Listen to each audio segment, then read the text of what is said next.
Well, the engine's out and disassembled now, and the parts are all over there against the wall.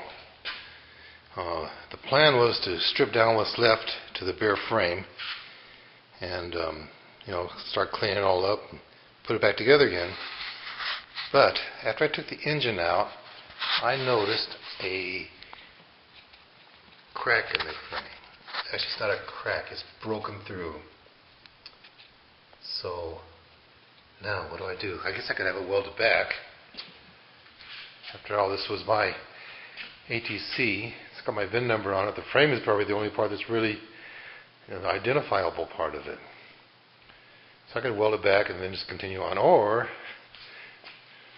wouldn't it make more sense to use a good frame that I already have?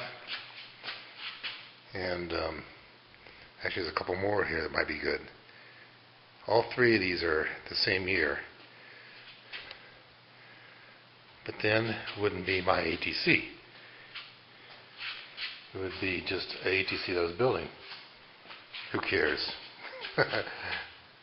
Who cares about the nostalgia? Yeah, that's what I'll do. Of course, this one is registered, and it's non-op. $60 I can get tags for it for 2 years.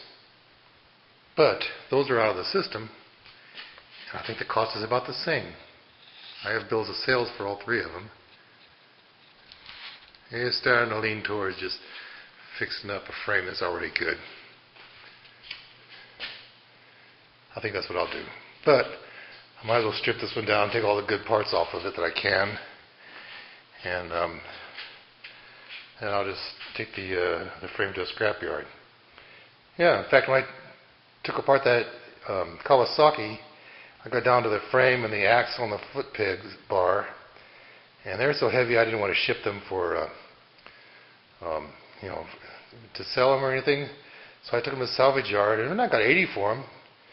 So if I get 80 for this, that'd be 80 and 80. That's not bad. $1.60. Shoot, I could use that. Okay, that's what I'll do. I'll strip this down, and then I'll build one of the other ones back. Besides, this is not my original ATC anyway. I bought this around 1990. And I have my original one, which I bought at 85. It was a 1980 ATC 185. It's a year older than this. And still have it. It's at Lori and Fred's house. And it runs too. At least it did a couple years ago. So I'll be more interested in fixing that one up. Let's start by removing the front wheel. We'll take off the rim hub and everything. And to do that, there's a cotter pin, a castle nut, and a flanged washer on each end of the axle. Take that off. There's a bolt holding the brakes onto the forks on the other side. Take that off, and the cable. And once you get all those off, the wheel will drop off and jump over into the pile of parts. Now the front fender.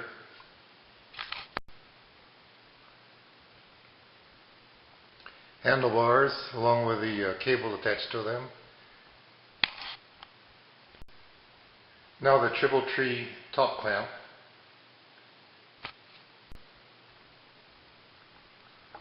Now we're ready to take the front forks off. You take that center nut off, and there's probably a special tool, but they're not usually on very tight. And I just use a pair of channel locks. You unscrew that and take the races off, and the only thing to really watch out for here is that you don't lose those ball bearings. There's 21 of them on the top and 21 on the bottom. And the ones on the bottom are really easy to lose because they're going to want to fall and roll all over the place. Now the rear tires.